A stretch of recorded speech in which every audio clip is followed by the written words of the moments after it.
سب کی طرف سے آپ سبھی سامعین کو سلام. آپ سن رہے ہیں ریڈیو اڑان. میرا نام نکھت پروین ہے. میں ایک لائف سٹائل چینجر اور ویلنس کوچ ہوں. میرا مقصد لوگوں کی زندگیوں میں پازیٹیو چینجز لانا ہے، ان کے مسائل کو سمجھ کر ان کا حل تلاش کرنے میں ان کی مدد کرنا اور انہیں جسمانی، ذہنی اور روحانی طور پر مضبوط بنانا ہے. میں نہ صرف صحت مند طرز زندگی کی رہنمائی کرتی ہوں بلکہ دینی تعلیمات کی روشنی میں لوگوں کو سکون قلب، بہتر اخلاق اور متوازن زندگی گزارنے کی ترغیب بھی دیتی ہوں. میرا یقین ہے کہ جب انسان اپنی صحت، سوچ اور ایمان کو سنوار لیتا ہے تو اس کی پوری زندگی خوبصورت بن جاتی ہے. میری کوشش ہوتی ہے کہ ہر فرد کو اس کی اصل صلاحیت سے روشناس کراؤں اور اسے ایک پر اعتماد، پرسکون اور با مقصد زندگی گزارنے کی طرف لے جاؤں. آج کی ایک خاص گفتگو آپ تک پہنچ رہی ہے ملٹی لنگل بھارت 4.0 کی سہیوگ سے نرمان ایک سکاراتمک سماج کے تحت، جس کا اہتمام دا اویئرنیس پروجیکٹ اسپیکٹرم کی جانب سے کیا جا رہا ہے. یہ منصوبہ ان بچوں، نوجوانوں اور خاندانوں کی معاونت کرتا ہے جو کہ آٹزم اسپیکٹرم ڈس آرڈر اور دیگر نیورو ڈائیورجنٹ کیفیتوں یا معذوری کے ساتھ زندگی گزار رہے ہیں. ہمارا مقصد معاشرے میں ان کے لیے سمجھ بوجھ، قبولیت اور تعاون کو فروغ دینا ہے. اس سال ہمارا موضوع سوشل سیف اسپیس یعنی سب کے لیے محفوظ سماجی ماحول کی تشکیل ہے. ہم سمجھتے ہیں کہ شمولیت صرف چند افراد کی ذمہ داری ہے، نہیں، بلکہ یہ پورے سماج کا مشترکہ فرض ہے. جب معاشرہ احترام، ہمدردی اور قبولیت کے اصولوں پر کھڑا ہوتا ہے تبھی ہر فرد خود کو محفوظ اور باعزت محسوس کرتا ہے. ہم ریڈیو اڑان کے لیے بے حد شکر گزار ہیں جو اس سفر میں ہمارے آن لائن ریڈیو پارٹنرز ہیں. ان کے تعاون سے ہم مختلف علاقوں اور زبانوں کی آوازوں کو آپ تک پہنچا رہے ہیں. بین الاقوامی مادری زبان میں یہ ہفتہ 14 فروری سے لے کے 21 فروری تک اہتمام کیا جا رہا ہے DEIB یعنی کہ ڈائیورسٹی، ایکویلٹی، انکلوژن، بلونگنگ. تنوع، مساوات، شمولیت اور اپنائیت کے جذبے کے تحت ہم بھارتی علاقائی زبانوں میں گفتگو کا ایک خوبصورت سا سلسلہ پیش کر رہے ہیں آپ کے سامنے. بھارت وحدانیت میں زندہ مثال ہے. مختلف ثقافتیں، بے شمار زبانیں، مگر ایک مشترکہ دل. اس جذبے کو مناتے ہوئے ہم یہ خصوصی پروگرام آپ کی خدمت میں پیش کر رہے ہیں. آج ہمارے ساتھ موجود ہے بہت ہی نیک دل خاتون محترمہ سیدہ نغمی صاحبہ، جو کہ ہمارے لیے بڑے اعزاز کی بات ہے کہ آج ہمارے درمیان باصلاحیت، باہمت اور تخلیقی شخصیت موجود ہیں جنہوں نے اپنی محنت اور لگن سے بہت سے لوگوں کی زندگیوں کو متاثر کیا ہے. میں آپ سب کے سامنے محترمہ سیدہ نغمی حسین کا تعارف پیش کرنا چاہتی ہوں. نغمی صاحبہ تعلیم کے اعتبار سے MBA ہیں اور تقریباً 8 سال تک کمپلائنس اور آڈٹ کے شعبے سے وابستہ رہ چکی ہیں. پیشہ ورانہ زندگی کے ساتھ ساتھ آپ ایک خوش مزاج اور باوقار ماں بھی ہیں جو نہایت محبت اور ہمت کے ساتھ اپنے بچے آہل کی پرورش کر رہی ہیں جو کہ آٹزم اسپیکٹرم سے ڈس آرڈر کا سفر کر رہا ہے. محترمہ نغمی حسین ایک آرٹسٹ اور کامیاب انٹرپرینور بھی ہیں. A&N کرافٹ ہاؤس کے نام سے ایک بہت ہی خوبصورت اسٹارٹ اپ کا آغاز کیا ہے. ان کا مقصد آرٹ کے ذریعے ہر دل تک پہنچنا ہے اور ایسے ماحول کو فروغ دینا ہے جہاں تخلیق اور ہنر مندی کی قدر کی جائے. یہاں ریزن آرٹ، لپن آرٹ اور ہاتھ سے بنی ہوئی جویلری سمیت مختلف فنوں کے ذریعے خوبصورت ہینڈ میڈ ڈیکور تیار کیے جاتے ہیں جو ہر موقع کے لیے خاص کشش رکھتے ہیں. اس کے ساتھ ساتھ آپ والدین کی رہنمائی کرنے والی کوچ بھی ہیں اور کچھ خاص بچوں کے حوالے سے آگاہی اور رہنمائی کے لیے سرگرم کردار ادا کر رہی ہیں. تو آئیے ہم سب لاتے ہیں محترمہ سیدہ نغمی حسین صاحبہ کا اور ان کا دل کی گہرائیوں سے استقبال کرتے ہیں. سیدہ نغمی صاحبہ آئیے اور اپنے بارے میں اور آہل کے بارے میں کچھ تعارف کرائیں اپنا. السلام علیکم. وعلیکم السلام. جیسا کہ آپ نے بتایا کہ میں ایک 8 سال کے بچے کی والدہ ہوں. آہل میرے بیٹے الحمدللہ بے حد فرمانبردار اور خوش مزاج بچے ہیں اور ان کی والدہ ہونا میری سب سے خاص پہچان ہے. اس کے علاوہ آپ نے تو اتنا خوبصورت تعارف میرا کروا دیا کہ اب بولنے کے لیے میرے پاس کچھ ہے نہیں. شکریہ اس کے لیے. اور لیکن ہاں، میں یہ ضرور بتلانا چاہوں گی کہ میری زندگی کی جدوجہد اس بات میں لگی ہوئی ہے کہ میں معاشرے میں کس طرح سے زیادہ نیورو ڈائیورجنس پر بیداری یعنی کہ اویئرنیس کو پھیلاؤں اور مقبولیت بڑھاؤں. جی نکھت جی. یس بالکل. آپ بہت ایک نیک دل خاتون ہیں اور کافی ٹائم سے اس پر کام کر رہی ہیں. تو پہلا سوال آپ کے لیے یہی ہے نغمی صاحبہ کہ سماجی محفوظ فضا میں سوشل سیف اسپیس سے آپ کا کیا مراد ہے، اور نیورو ڈائیورجنٹ بچوں کے حوالے سے اس پر بات کرنا کیوں ضروری ہے؟ نکھت جی، آپ کے اس سوال کا جواب میں 2 حصوں میں دینا چاہوں گی۔ پہلا، کہ ایک سماجی محفوظ جگہ کیا ہے؟ میری سمجھ سے یہ ایک ایسی جگہ ہے جہاں ہر شخص خود کو پرامن، عزت کے ساتھ اور بغیر کسی خوف کے محسوس کرے۔ ہر انسان کو برابری کا حقوق ملے۔ ہر انسان تو الگ ہوتا ہی ہے، چاہے رنگ و نسل سے ہو، جات پات، مذاہب یا جنس سے ہو۔ اس کے الگ ہونے پر اس سے کوئی بدسلوکی نہ کی جائے۔ لوگ اپنی بات کھل کر رکھ سکیں اور ہر کسی کی عزت اور حفاظت ہو۔ تو میری سمجھ سے ایک محفوظ سماجی ماحول یہی ہے۔ اب رہا آپ کے سوال کا دوسرا اور کافی اہم حصہ کہ نیورو ڈائیورجنٹ بچے کے حوالے سے محفوظ سماجی جگہ کے بارے میں بات کرنا کیوں اہم ہے۔ نیورو ڈائیورجنٹ بچے آٹزم، ADHD، ڈسلیکسیا یا کسی اور نیورولوجیکل ڈفرینس کے ساتھ زندگی گزار رہے ہوتے ہیں، لیکن یہ کمی نہیں ہے، یہ بس ان کے طریقے میں تھوڑا فرق ہے، ڈفرینس ہے، اور اس فرق کو ریجیکٹ نہیں کرنا چاہیے بلکہ عزت سے قبولنا چاہیے۔ تو اب سوچئے کہ ایک بچہ جو دنیا کو تھوڑے مختلف طریقے سے دیکھتا ہے، جس کے لیے صرف تیز آواز نہیں، تکلیف کی وجہ بھی ہو سکتی ہے، ایک چھوٹی سی ہدایت بھی کنفیوزنگ ہو سکتی ہے۔ اگر اس بچے کو روز جج کیا جائے، چڑھایا جائے، نارمل کیوں برتاؤ نہیں کرتے یہ کہا جائے، اسے بھیڑ میں بھی الگ کر دیا جائے، تو سوچئے اس بچے پر کیا گزرتی ہوگی۔ اب وہی بچہ، آپ سوچئے کہ سماجی محفوظ جگہ اگر اسے ملتی ہے جہاں اس کو جیسے وہ ہیں انہیں ویسے ہی قبول کیا جاتا ہے، وہ محفوظ ہیں اور ان کی اہمیت اتنی ہی ہے جتنی کسی اور کی ہے، تو ان کی کتنی ہمت افزائی ہوگی، کانفیڈنس بڑھے گا، ان کا سیکھنا اور بہتر ہو جائے گا، اور سب سے ضروری کہ ان کا دل ٹوٹنے سے بچ جائے گا۔ نیورو ڈائیورجنٹ بچے کے لیے سماجی محفوظ جگہ ان کی ذہنی تندرستی، ان کے سیکھنے، سیلف ریسپیکٹ اور مستقبل میں ترقی کے لیے ایک بنیادی ضرورت ہے۔ تو اسی لیے اس پر بات کرنا کافی اہم ہے، اور اس کی جانکاری، اس کی تعلیم دینا لوگوں کو کافی اہم ہے۔ بالکل بالکل صحیح کہا نظمی صاحبہ آپ نے، اور بہت بہت شکریہ اس سماج کو کی رہنمائی کرنے کے لیے، کیونکہ آپ کے الفاظ ہم سب کی رہنمائی کر رہے ہیں۔ دوسرا سوال نظمی صاحبہ آپ کے لیے ہے، سماجی محفوظ فضا کی اہمیت کیا ہے، اور لوگ ایسی محفوظ سماجی فضا قائم کرنے میں کس طرح مدد کر سکتے ہیں آپ کی سماج کی؟ کیونکہ ہمارے آج کا یہ موضوع نیورو ڈائیورجنٹ بچوں پر ہے، تو میں جو سماجی محفوظ جگہ خاص طور پہ نیورو ڈائیورجنٹ بچے کے لیے کتنی اہمیت رکھتا ہے اس پر تو ہم نے ابھی بات کی، پر اب غور کرنے کی بات یہ ہے کہ ہم لوگ کیسے مل کر معاشرے کو محفوظ جگہ بنا سکتے ہیں، خاص طور پہ نیورو ڈائیورجنٹ بچے کے لیے۔ ان کی حفاظت جسمانی اور ذہنی دونوں طور سے کرنی ہوگی۔ اکثر نیورو ڈائیورجنٹ بچے بولنگ، ٹیزنگ یا غلط فہمی کے شکار ہو جاتے ہیں۔ اگر ہم انہیں سمجھیں اور ایسا نہ کریں، نہ ہی کسی اور کو ایسا کرنے دیں، تو بچہ خوف، اینگزائٹی، ڈپریشن جیسی ذہنی حالت سے بچتا ہے اور اسے جذباتی حمایت بھی ملتی ہے۔ لوگ اکثر ہی نیورو ڈائیورجنٹ بچوں کے برتاؤ کو بدتمیزی یا ضد سمجھ لیتے ہیں، یا پھر ان کے والدین کے پرورش میں کمی سمجھ لیتے ہیں، جبکہ ایسا ہے نہیں، یہ صرف نیورولوجیکل ڈفرینس ہے۔ تو لوگوں کو چاہیے کہ اس بارے میں اپنی اور دوسروں کی معلومات بڑھائیں، بچوں کو سمجھیں اور ان کو عزت اور محبت سے قبولیں۔ کچھ نیورو ڈائیورجنٹ بچے اپنی بات مکمل طور پر بیان نہیں کر پاتے، کچھ کو وقت لگتا ہے۔ اس پریشانی کو سمجھ کر انہیں اپنی بات رکھنے کا موقع اور وقت دینا چاہیے۔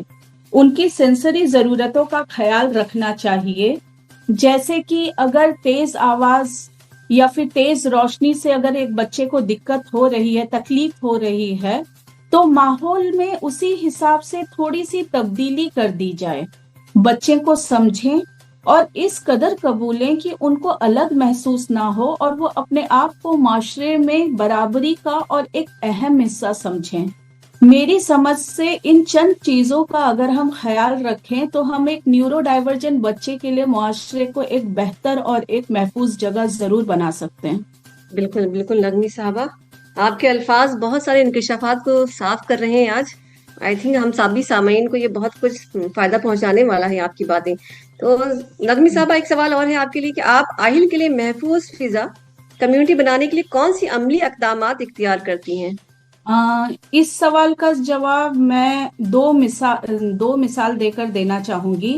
دو ایسے ماحول کے جہاں آہل جانا پسند نہیں کرتے تھے اور اب بے حد خوشی سے اسی ماحول کا ایک اہم حصہ ہیں۔ پہلا، آہل کا اسکول۔ آہل کے ایڈمیشن سے چند دنوں بعد ہی ان کی استانی نے مجھے یہ بتلایا کہ آہل اسکول میں الگ سے رہتے ہیں، خود میں رہتے ہیں اور کسی سوال کا جواب نہیں دیتے، کافی وقت مایوس بھی رہتے ہیں۔ ظاہر سی بات ہے کہ آہل اسپیکٹرم میں ہیں تو آٹزم اسپیکٹرم میں ہونے کے تحت آہل میں دقتیں ہوں گی، پر مجھے یہ بالکل ہی ناگوارا تھا کہ آہل سوالوں کے جواب نہیں دے رہے، ان سوالوں کے جن کے جواب کی معلومات ان کو ہے۔ دوسری اور ان کے مایوسی سے مجھے ڈر لگ رہا تھا کہ کہیں آہل اسکول جانا بند نہ کر دیں۔ پھر میں نے کافی سوچنے کے بعد، غور فرمانے کے بعد اس چیز پر میں نے آہل کو پڑھاتے وقت چھوٹے چھوٹے ویڈیوز بنانا شروع کیا اور ان ویڈیو کو میں نے ان کے استانی کے ساتھ شیئر کیا تاکہ وہ ان ویڈیو کو دیکھیں اور سمجھیں کہ ہم آہل کو کس طریقے سے پڑھاتے ہیں، کس طریقے سے سوالات کرتے ہیں۔ جب آہل کے ٹیچر نے ویڈیو میں دیے ہوئے طریقے پر عمل کیا اور آہل سے اسی طریقے سے بات چیت کی اور اسی طریقے سے سوالات کیے تو دھیرے دھیرے آہل سوالاتوں کے جواب دینے لگے، اور جب آہل 2 سے 4 جواب دینے لگے تو ان کی اتنی ہمت بڑھی، ان کا اتنا حوصلہ افزائی ہوا کہ وہ اب خوش مزاجی کے ساتھ کلاس کا پورا وقت بچوں کے ساتھ بیٹھ کر اور سوالوں کے جواب دے کر نکالتے ہیں۔ اور اس آہل میں جو تبدیلی آئی وہ میں بتانا چاہتی ہوں کہ اگر آہل سوئے بھی ہونا اور ہم ان کی نیند کے حالات میں بھی ان کو بولیں کہ آہل چلو آٹو آ گیا، آپ کو اسکول جانا ہے، وہ بڑے خوش مزاجی کے ساتھ جگ کر تیار ہونے کے لیے کھڑے ہو جاتے ہیں۔ تو یہ ایک بہت بڑی تبدیلی آئی ان میں۔ اور دوسرا مثال جو میں دینا چاہتی ہوں وہ ہمارے کالونی میں شام کے وقت میں لگ بھگ 12 سے 15 بچے کھیلتے ہیں ایک ساتھ۔ 3 سے 14 سال کی عمر ہوگی ان بچوں کی، اور ان کی والدہ بھی اس وقت وہاں موجود رہتی ہیں۔ تو میں نے سوچا کہ کیوں نہ میں آہل کو بھی وہاں لے کے جاؤں تاکہ وہ بچوں سے ملیں۔ جب پہلے دن میں آہل کو وہاں لے کر گئی تو آہل ایک دم الگ سے کھڑے تھے، بالکل ان بچوں کی طرف دیکھ نہیں رہے تھے اور ایک دم سہمے ہوئے سے چپ چاپ کھڑے تھے اور وہاں سے چلے جانا چاہتے تھے۔ مجھے مایوسی تو ہوئی، پر پھر میں نے سوچا کہ مجھے ہمت نہیں ہارنی ہے اور میں ہر دن آہل کو یہاں لے کر آؤں گی، بھلے ہی آہل ان بچوں کے ساتھ نہ کھیلیں نہ ملیں، پر کم سے کم کھڑے ہو کے ان بچوں کو دیکھیں۔ 4 سے 5 دن گزرنے کے بعد میں نے دیکھا کہ آہل اب ان بچوں کی طرف دیکھ رہے ہیں، ان کی دلچسپی بڑھ رہی ہے، تھوڑا دوڑ کے ان بچوں کے پاس جا رہے ہیں اور پھر واپس آ جا رہے ہیں۔ تو اس کے میں نے آہل کو کہا بچوں کے ساتھ کھیلنا چاہتے ہو؟ جب یہ سوال میں نے ان کو کیا تو بڑے خوش ہو کے بولے کہ ہاں، لیکن ان کو یہ سمجھ نہیں آ رہا کہ کھیلنا کیسے ہے۔ تو اس کے دوسرے دن میں نے سارے بچوں کو ایک ساتھ کیا اور ان کو بٹھا کر آہل کی تکلیف کیا ہے وہ سمجھایا، ان کو بتلایا کہ آہل آپ کے ساتھ کھیلنا تو چاہتے ہیں پر وہ آپ کے کھیل کو سمجھ نہیں پا رہے ہیں۔ تو اگر آپ آہل کو اور ان کے حالات کو سمجھ کے ان کے ساتھ کھیلیں گے اور بار بار کوشش کریں گے تو دھیرے دھیرے آہل بھی آپ کو اور آپ کے کھیل کو سمجھنے لگیں گے۔ تو آج کے دن میں ماحول یہ ہے کہ وہ سارے کے سارے بچے یہ سمجھتے ہیں کہ اب یہ ان کی ذمہ داری ہے کہ وہ آہل کے حالات کو سمجھتے ہوئے آہل کے ساتھ اتنے محبت سے پیش آئیں اور اس طرح سے کھیلیں کہ آہل میں